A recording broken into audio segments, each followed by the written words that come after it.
Welcome to another Gamma Partner Artist Feature interview. Today we meet Artserge.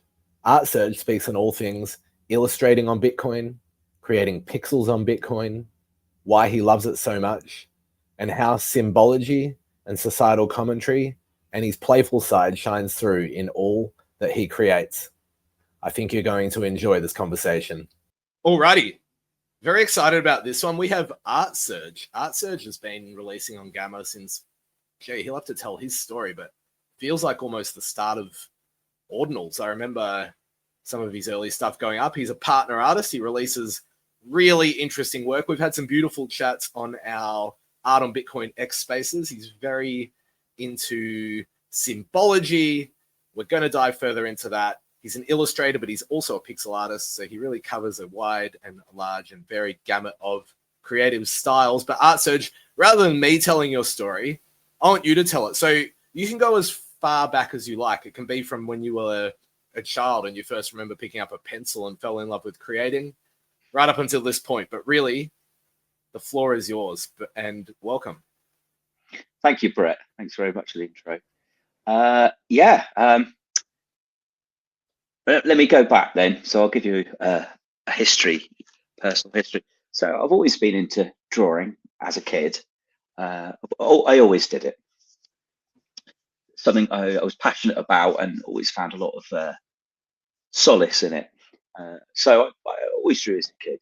I love comic books. 2000 AD was my thing. Judge Dredd, Rogue Trooper. I was sort of brought up on that. So that really got me deeply into illustration. Then, later things like Hellboy. So I've always loved the illustrated works.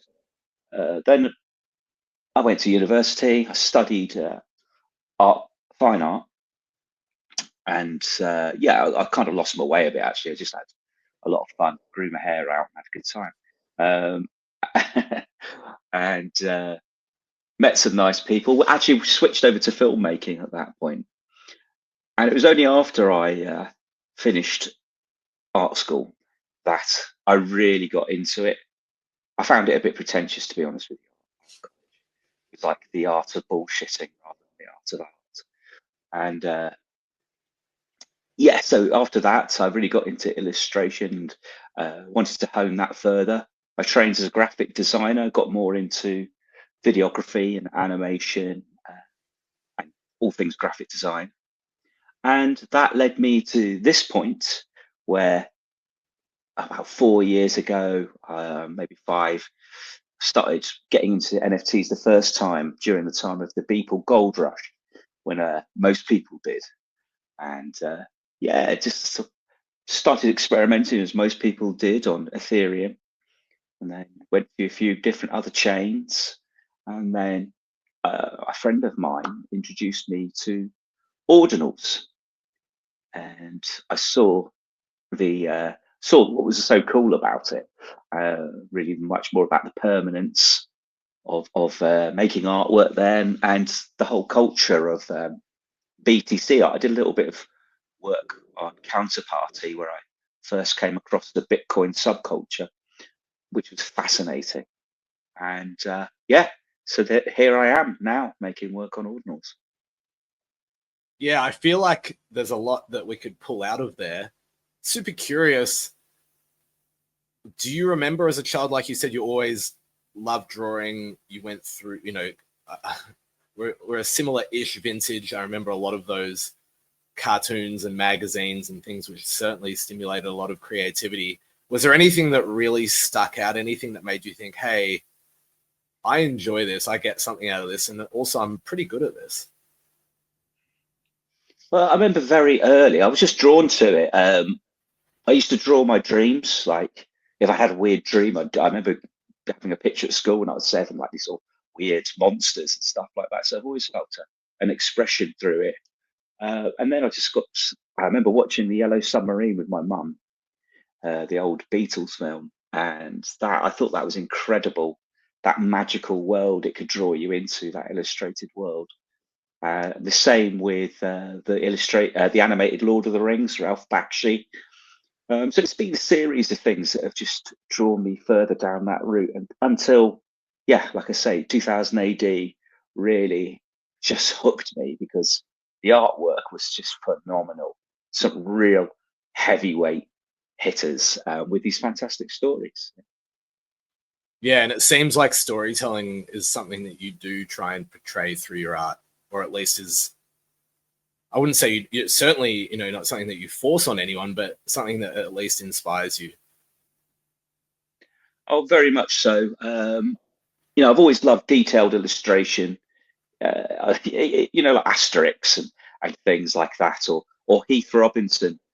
You have all these amazing worlds they create that are highly detailed, and I love that idea that there's more to see. I like the idea that you could revisit things, because there's such hidden details that you're not going to see it all, and yet it takes some effort to find them, and it's like a rewarding treasure hunt to some extent. Yeah, it's a lovely way of phrasing it. And tell us about the videography, filmography days. Was that tangential, or have you found that that's sort of shaped what you do now in a way? I'd say it's tangential. I do that as a more professional element, you see. So yeah, that's something I've got into. However, I just let my creative side loose, and let it wreak havoc with abandon in artwork, which I really like. I think you should be really free to create whatever you want and not care too much about what people think about it. But it's definitely helped. I really love films. I'm heavily, no, highly motivated and influenced by films and music. And as a sort of visual metaphor, I find it very, very motivating, and sparks a lot of ideas. Essentially, it was just fun for me to do at university, and yeah, I was just playing around with 8mm film. Yeah. Yeah, and the fun component is so important. You said you're highly motivated by film and by music.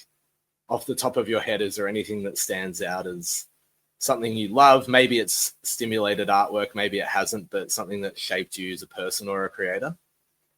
There's loads of them. I mean, off the top of Yeah. my head, I could say Close Encounters, The Shining, 2001: Space Odyssey, Apocalypse Now, and unfortunately, it's very timing at the moment, but Twin Peaks. I think we're all mourning the passing of David Lynch, but definitely, I was so heavily, like, it set my mind on fire when I first started watching Twin Peaks, and a lot of those themes in the writing of Mark Frost. With It's not just David Lynch adding that wonderful mystery; it's the sort of occult mysteries that Mark Frost threads through the series and the films.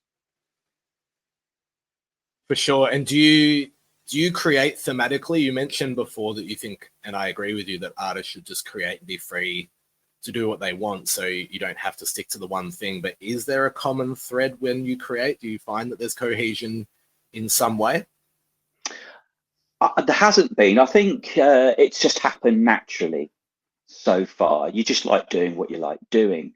But I've been thinking about this recently, and I think I'm going to revisit more and more, because I think as you go round these cycles of creating work, you leave little pockets of interest, and you invest ideas and times into it, and then it would be just mad to just let it go completely. I think if you put that much time into it, so I'm interested in building little metaphysical worlds now, and cross linking ideas, and creating a little mythos. I'm very interested in that idea.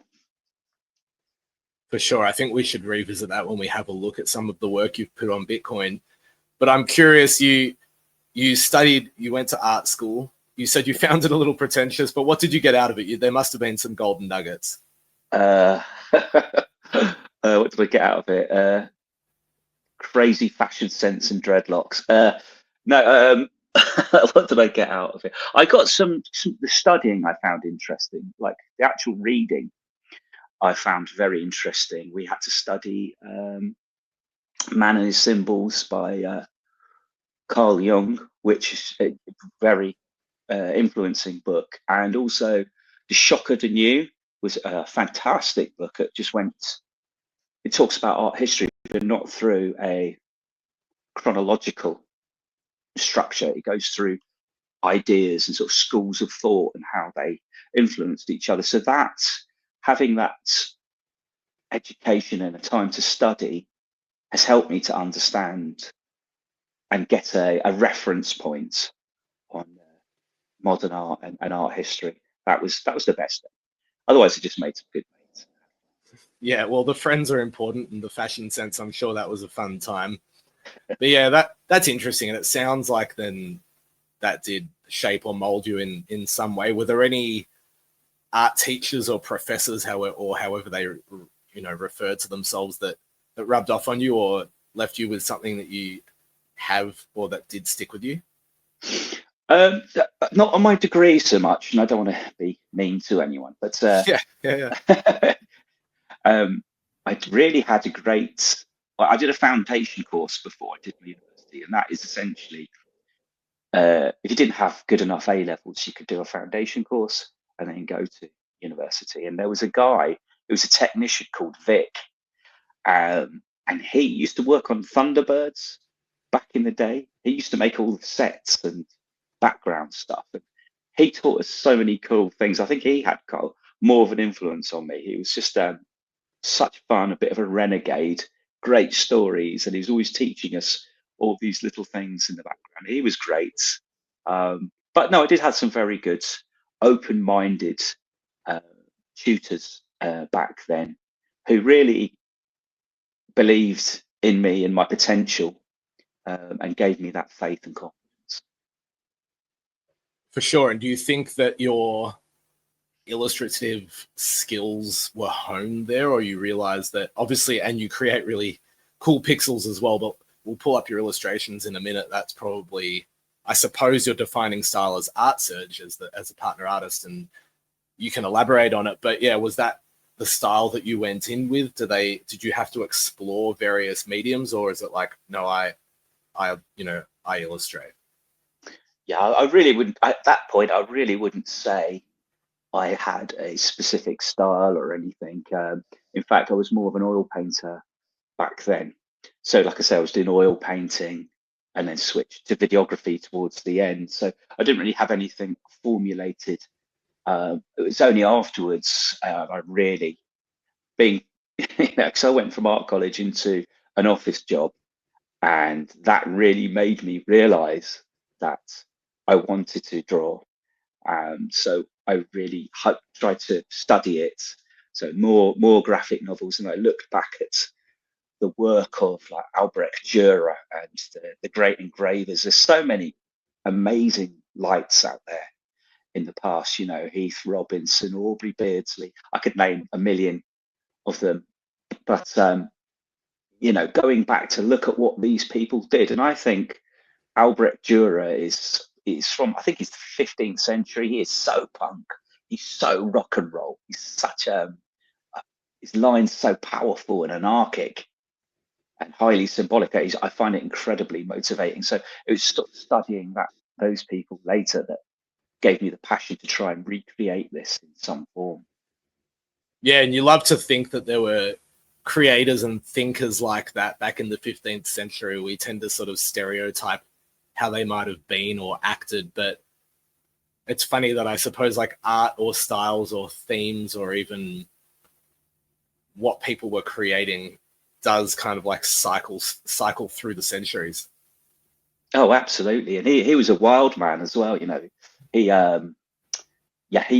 went off he had the opportunity to go with his friend and just do the grand tour, and he did it. And his missus was going, no, don't do it, stay at home.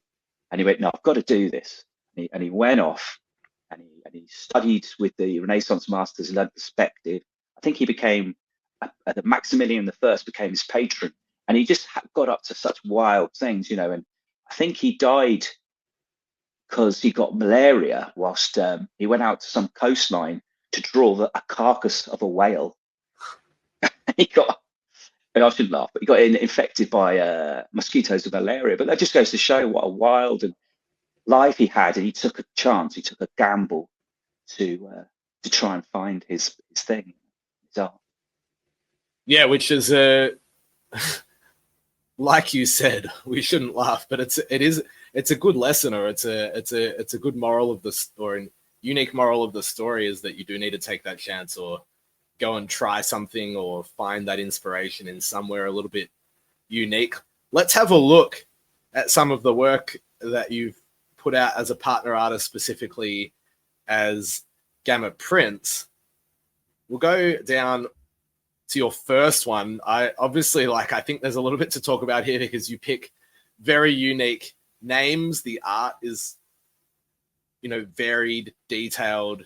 There's lots of color, there's lots of themes, there's symbology all throughout. But Mr. Blinkley, I've said it to you before, Mr. Blinkley, the inscriber's familiar, was your genesis. As you can see, people should still go and check it out. We'll have all the links when we put this out as a feature thread. But yeah, tell us about Mr. Blinkley, and then, you don't have to go through each piece specifically, but you can.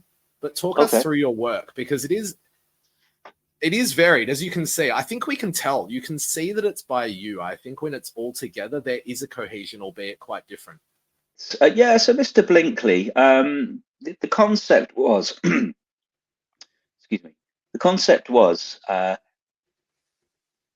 the idea of taking something like Bitcoin and inscribing ordinals and giving it a bit of a magical twist, almost as if you were looking at it from the past, from a more sort of Gothic medieval mindset that's also magical. And I just wanted to make like a wacky character as well, because it's a bit, that's the nature of it in my mind. It's a bit anarchic, and it should be fun. And if we sort of analyze it a little bit, I think it's one of the first illustrations that I saw on ordinals with runes. So it's kind of a little bit prophetic, but I've always used runes because they're cool. It was before runes, wasn't it? Or was it right when they first talked about it? Yeah, it was before. Pre-runes. Yeah, it's the pre-runes. Yeah. And I just wanted to make this little character. It's like an aid, like a familiar for people, a little magical friend. So that's why he's got the hammer and chisel of inscribing, and a hammer with the ordinals logo on it. And in one hand, he's got a scroll which has got the magical square, which is an old device. I think this is first found, in Roman inscriptions in Roman civilization, and it's been passed as a mystery through time. And I just found it fascinating. You see, it's like the Sata Arapo Tenet Opera Rotus. So no one really knows what this means. It's always been associated with some sort of magical practice. Some people think it might represent Paternoster, which is the All-Father, and I've just added some details to make it a little bit like the mempool. So it's referencing the mempool, and at his last hand, I have put a Chaos Magic sigil in it. So this is a way of creating an intent, and then you change it. So you make it's almost unrecognizable to yourself, but you put it full of intent. And the key thing is it should be a very nice thing, which this is. So it should be beneficial to everyone, and that's the thought behind that. There's some details in the background which are deliberately distorted and eroded. But they're there if you study them. And there's a grid under his right wing which can actually be decoded, but I don't think anyone's going to do that. I've tried. I own it. I've had a look at it. I need somebody who's a little bit more, maybe that's their thing, to let us know. But yeah, you certainly don't need to give away any of those secrets. And it's interesting because we have a look at it. And we'll pull up, you also, what was it called? Like little Yggdrasil, I think is how you pronounce it. You create using black and white. We can see the Order of 13 is black and white, and the Four of Hearts has got that black and white element, but then with very deep color. But you also create with color. So I suppose, you create in different ways whether it be monochrome or not. But yeah, like with very detailed color, where does that come from? How do you choose the colors? Does it just come to you? Do you have a palette in mind when you're creating? Like, what's that process like for you? Well, previously, until I started doing this collection on Gamma, I had just been doing black and white predominantly for years because I thought, let's just try and get one thing sorted at a time, right? Before you're worried about color, just do line. And I thought that, and after about 3 or 4 years, I just got into it, and then I kind of forgot about color. So I thought, no, I can't use this opportunity to really utilize the color again. So this is where I'm at with this Gamma collection, is just experimenting a little bit, trying to bring this sort of vivid colors back. Essentially, I just want it to pop, but it changes piece to piece. I think it's got to suit the piece, but I just want it to pop, have some contrast and visual, so it jumps out a little. Yeah, it makes sense. And it's a hard thing to do on Bitcoin. I know you've played around with different file formats. I think you've had some success getting quite, rich and detailed and vivid color using .avif. How has that challenge been for you as a creator? It's been challenging, to be honest with you. But when you get it, when you nail it, because this is as you know, this is the dilemma, isn't it? You're putting it on chain, and then it's going to cost you, and then we have this.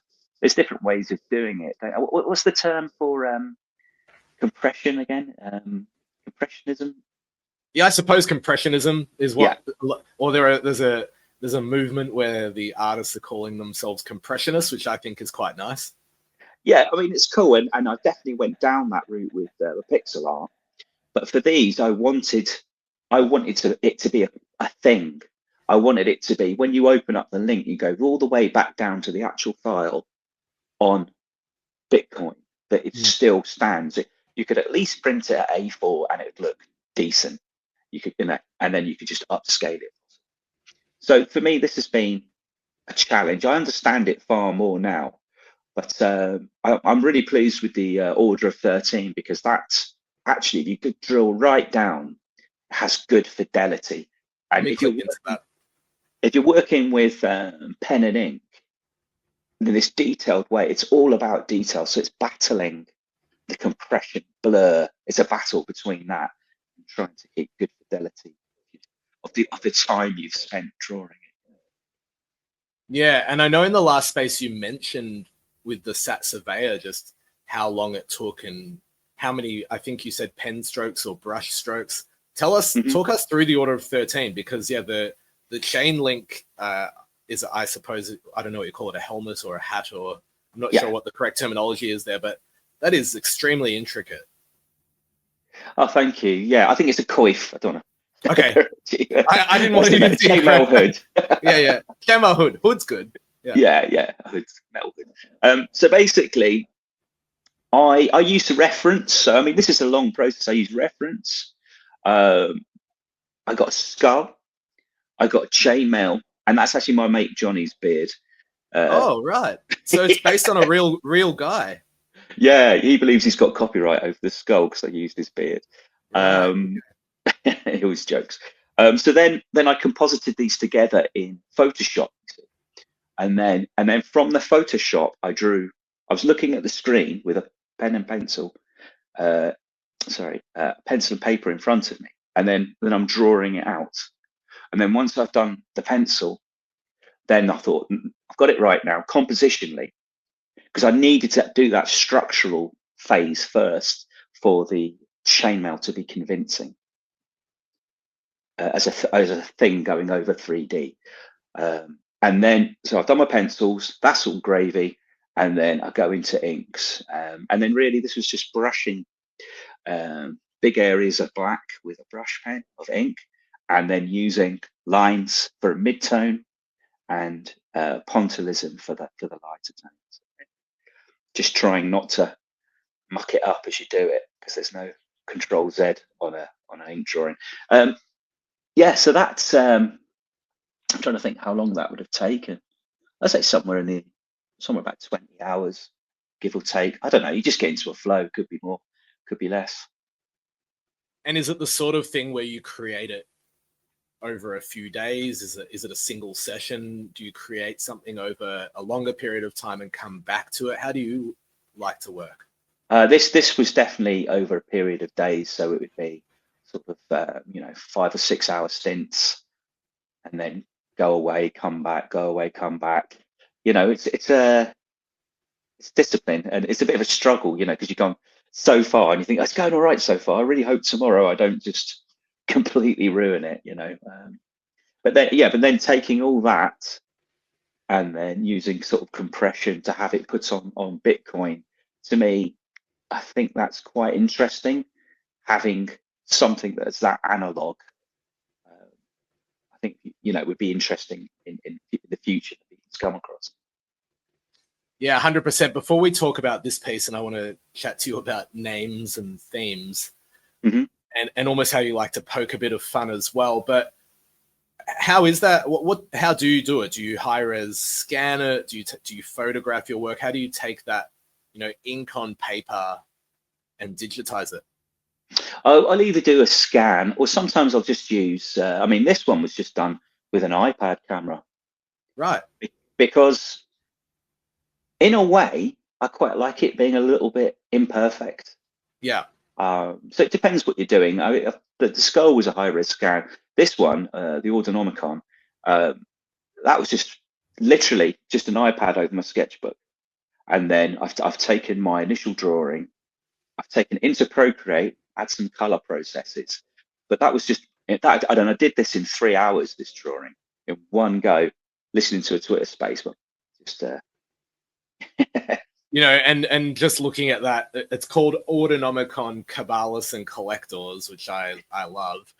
And you can, just without me, looking too closely at it, because that'll look funny on camera, I can see, Front Runner, Kiss My Stone, I'm a Big Deal.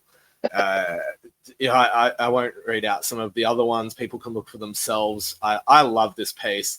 But yeah, you're poking a little bit of fun. You're providing a bit of commentary that seems to shine through in some of what you create too. Yeah, you're exactly right. That's what I was doing. Like I said, I was listening to this Twitter space, and I was just thinking, God, don't people get carried away with all this stuff? And there was so much toadying and ass kissing, and it's like, yeah, okay, I get you. Yeah, you're making money. You want to appear to be with people who are in favor. I get it. It's cool. But it was just sometimes after about 3 years of it, you get a bit, it irks a little bit. So I thought I'd use that as an energy to create a bit more of an anarchic commentary on that, to actually honestly kind of reflect some of the scene, and not really care what people think about it, and just be a bit of a mirror and have fun doing it. Yeah, and that fun shines through again. And if we have a look at your name, Sat Surveyor General, Dictator of Entertainment with the upper and lowercase letters, Mempool Minstrel. Mm-hmm. Do you obviously put a bit of thought and have a bit of fun with the naming? Is that an important part of the creation or the creative process for you? And does it just come to you? Do you think for quite a while on what you're going to name your work? No, I do think a lot about it. I do think a lot about it, because if you look at, like, for example, the Dictator of Entertainment, if you look at the capitals, it says detain. So there are codes within the letters as well. I miss that. I like that a lot. Yeah.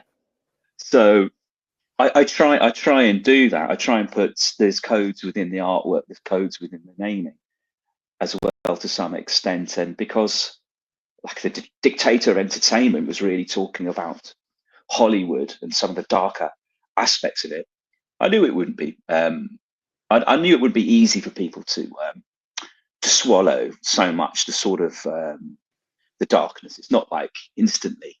It's not sort of something you put on your wall unless you want to be freaked out. But it is a commentary on on the sort of things that were coming out about Hollywood. And so it should be dark, and it should have these sort of codes within it, and it should have certain connections, and as a sort of almost like an expose, I think, to reference it. Oh, for sure. And I think obviously, I kind of saw that, I guess, is that meant to be like perhaps the Mickey Mouse ears, and you can see the eyes in the background with the tears and the chain link and a few things. Yeah. You also experimented a little bit with recursion and code in this piece. Yes, I did. Yes, I used some of the P5JS libraries that OCM had inscribed onto the blockchain, which I thought was cool. Just add a little bit of animation. So I used like P5JS to create some sort of static for these TVs, because it was supposed to be about people getting mesmerized. Totally about, and overtaken and failing to see what's actually before them because they're so mesmerized. And I thought that was a good meta, because you get kind of mesmerized looking at it. I had quite a lot of fun actually creating the P5JS in their little components. Yeah, how was the learning process there? Because that's something quite different for you. Yeah, it's cool. I mean, I like it. I really like it. I think it's a sort of something I want to dive into a bit later. I think it's one of the few things where actually art on Bitcoin is really, it's one of the best things about it is the fact that you can reference computational systems, and these are generated live. It's pretty incredible. And I think, someone who did that very well was Solomon. I think he was really good with that. So sort of taking some of the ideas that he had about using imagery and this computational technique, I think was quite inspiring. Definitely. And for people who also perhaps are not aware, you have your own PFP collections that use pixels, Borganals and the Sordanals. Let's have a look at Borganals. You inscribed these quite early as well. Let's pull them up. There they are. They've all been very, again, interestingly, sometimes, hilariously named. But yeah, tell us about the Borganals and creating pixels. When did you start doing that? It's quite quite a juxtaposition to how you create when you put pen or pencil to paper. So I started doing little pixel art, just playing with it on my phone a couple of years before, just for my own fun, because I've always loved 8-bit video games and Metal Slug and all that sort of thing back in the past. And then when I first got into Ordnance, I didn't know quite, how to deal with this bandwidth problem of inscription fees. And it seemed to me that this was, I had my good friend Subs. He helped me sort of work through it as to how to create these and how to efficiently inscribe these. And this is back when, Ordinals wasn't the big thing it was now. It was just like an empty sort of village hall with a few people on chairs and a portaloo in the corner, and like it was really it wasn't the big glitzy thing it is now. Which I really liked. It was just really renegade, kind of no one knew each other, so we're just making it up kind of thing, which was cool. But yeah, and then I thought, yeah, let's do this. What I want to do is take good characters that people know, add a bit of subculture, use Pepe Frog, make them cyborgs, and just make it fun, really. Yeah, we can see Mark Zuckerborg, Roborg, Cop, Vito Borglione, Coborg Bryant, Batborg. That must have been a bit of fun. Oh yeah, that's my son's favourite one, the Batborg. It is fun, and weirdly enough, at this time, kids in America, university students were having Borg parties, right? Okay, do you know what that is? So I don't. Basically, just get a big keg of beer and just get smashed on it. But they call it, but they're known as Borg parties. They had all these pun names, and I thought that's a really cool idea. So I thought, how many good, and that was a discipline in itself. Was thinking, who do I want there? How can I involve it into a pun name? and them still be a cool character I want to reference. Yeah, so I enjoyed these a lot, and I always draw these by hand first. So I do a little square and I draw it out. I find my brain works much quicker like that. I want it to be striking and bold, and then I go from ink to pixels. I find that quite a good workflow. Yeah, do you find that that process helps you to be a little bit more accurate or specific with your pixels? It might be harder to go straight to the pixel board. I think, yeah, for me, it just say I can get my idea down. And then obviously there are limitations on what you can do with pixels because these are pretty small. I think they're 64 by 64, so square grid. So that's, it's very limiting. But you have to be very, very precise. Like one pixel to the left, one pixel to the right, it completely changes everything. So there's a really nice interplay of experimentation, just moving it to where you want to. And there's an absolute finite limit, which is what I like about pixel art, because you've pushed it wherever it needs to go, and then it's done. And as you mentioned on Bitcoin, as inscriptions, pixels scale up perfectly, so they can be tiny and the file sizes can be really small, which is good for fees. But yeah, that works really well. And I think that this set's interesting. It's so different to what you've created as a partner artist, specifically with your illustrations. But I can still see parallels in terms of the fun that you have, and there's still the symbology, there's still the meminess or commentary, or even in the names. So there's definite cohesion across the way that you put work out. Yeah, thank you for noticing that. There definitely is. There's a whole heap of Easter eggs in here. Like a lot, the characters don't just have arbitrary details. Like that one you've just come up here, like Spiritboard. Um, that's referencing all sorts of stuff there. Clippy being Operation Paperclip, the tinfoil hat. There's a lot of there's a lot of symbolic references. Clippy is a throwback that I think you have to be a certain vintage to understand. I love that. Yeah. I've had a sort of a dive through this collection, and I noticed Clippy, but yeah, I'm going to have another look.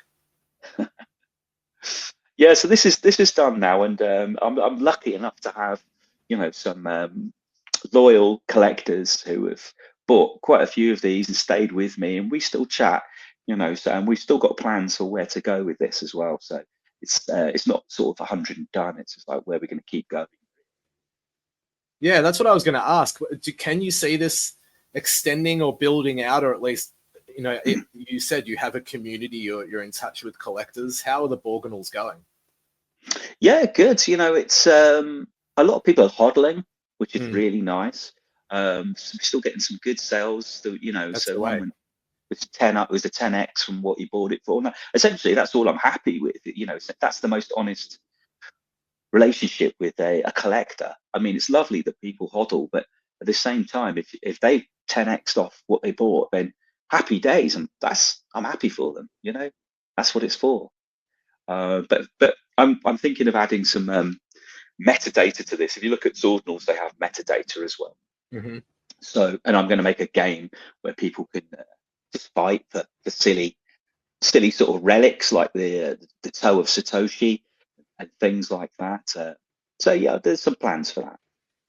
Oh, that's fun. And tell us about, you said, you used Pepe on purpose. Pepe is definitely part of the subculture and the meme and everything across all blockchains, not just Bitcoin. Have you created with Pepe before, or was this the first time? And yeah, tell us more about that. Yeah, I've done a few things with Pepe, like on Counterparty. I think I did 3 or 4 of those on there, but I love drawing Pepe. Pepe's the shit, it's like, he is the best meme. I think he's on every Discord. He's one of the most powerful memes on the planet. And I just think he's such a wonderful character. Thanks to Matt Fury for creating him. And then it's just been hijacked, hasn't it, by subculture. But I love it. I love what it means. I love the references to Egyptian culture of Kek Heket, which is all in there, in Borganals. So yeah, it's a great culture, and it's interesting how it's mutated. But I think essentially it should always go back to Matt Fury's feels good man, peaceful kind of stoner hippie rock. 100%. And one more collection that you have put out, which I almost forgot, and I've just dug it up, was, and I mentioned it before, was Little Yggdrasil, which you put out when we had the Runestone Challenge. Again, this is more what you were talking about with your, I suppose, black and white work. Very, very highly detailed piece. But yeah, walk us through this. And obviously it was around that Runestone mania. You can see the Runestone in there, but yeah, there's, the more you look, the more you can see little Easter eggs all through it. Yeah, I mean, this is if anything, if I had a natural style, and because I like to switch it up, and being a designer, I'm used to just doing what's needed, and switch up. But this is what I go to just if I'm not thinking, I just go to this, and I did this without any planning. I just put pen to paper and just saw what would come out. And I love these forms. I love old Neolithic rocks with spirals. It's something I'm drawn to, and I've drawn many times before. I love gnarly old trees, with twisting branches, and within all the branches, there's every rune of the Elder Futhark hidden within there. Between that on the in the trees and floating on the surface of the water, I really enjoy the Viking myths. So, and I'm reading about the origin of runes from Odin's experience of hanging himself from Yggdrasil, and then you look down and you saw the runes below him. So it's kind of referencing that, and I like the idea. I think I haven't looked at it in a while, but there's a character in the forest, and I like the idea that there's beyond the trees, there's something happening in a woodland that's drawing you in. There's something you don't know and it's unseen. There's more to experience. So I like that. For sure. And it's almost like the Runestone mania or culture kind of fell in your lap because it was already, right up your alley. Yeah, it's totally right up my alley. I was so hyped for it, and when it happened, I was like, "This is ridiculous." I should have done more with it, really, but you can't do everything. But no, I really enjoyed doing this piece, and I put this out, with the help from the Gamma developers, free for everyone with a rune coin. And I think it's the most editions I've ever, has been picked up. So I'm really pleased that went out and had a good response, and I enjoyed the process. Like I say, it was just one flow from start to finish. Really enjoyable, spontaneous illustration. I think that's a really lovely place to finish. As you know, Artserge, I'm a big fan. I own some of your work. I think more people need to get to know you. So I'm really looking forward to people seeing this podcast, reading your feature thread, and checking you out. So on that note, thank you so much for your time, and we can't wait to see what else you bring to Gamma, but more widely bring to Bitcoin. Oh, thanks so much, Brad. I really enjoyed talking to you as ever, and I really appreciate this opportunity. Thanks so much, man.